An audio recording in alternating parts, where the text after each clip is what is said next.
Hello everyone. आज हम class 10th के बायो का फर्स्ट चैप्टर जैव प्रक्रम के बारे में पढ़ेंगे। जैव प्रक्रम कहते किसे हैं और इसके अंतर्गत हमको कौन कौन से टॉपिक्स पढ़ने हैं उनके बारे में डिस्कशन करेंगे। सबसे पहले हम लोग की मेन हेडिंग जो आती है जैव प्रक्रम।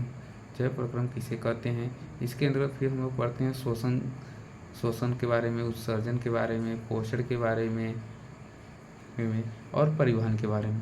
सबसे पहले हम लोग बात करते हैं जैव प्रक्रम, जो चैप्टर का नाम है। जैव प्रक्रम होता क्या है, तो वे सभी प्रक्रियाएं जो सम्मिलित रूप से एक जीव के अनुरक्षक का कार्य करती हैं, उन प्रक्रियाओं को हम लोग जैव प्रक्रम कहते हैं। या वे सभी अभिक्रियाएं जो एक जीव के जीवन यापन के लिए आवश्यक होते हैं, उन सभी अभिक्रियाओं को हम लोग जैव प्रक्रम कहते हैं।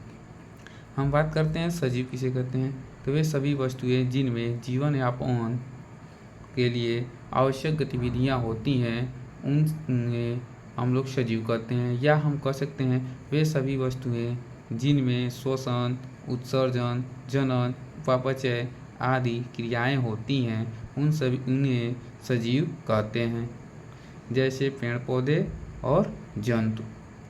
फिर हम बात करते हैं निर्जीव किसे कहते हैं, तो वे सभी वस्तुएं जिनमें जीवन यापन के लिए आवश्यक सभी प्रक्रम नहीं होते हैं, उन वस्तुओं को हम लोग निर्जीव वस्तुएं कहते हैं। या फिर हम कह सकते हैं वे सभी वस्तुएं जिनमें श्वसन, उत्सर्जन, जनन, उपापचय आदि क्रियाएं नहीं होती हैं, उन्हें निर्जीव वस्तुएं कहते हैं, उन्हें निर्जीव कहते हैं। जैसे पेन हो गया, ईंट हो गया, किताब हो गया, ये सभी जो वस्तुएं निर्जीव होती हैं, न तो इनमें श्वसन की क्रिया होती है और न ही पाचन की क्रिया होती है।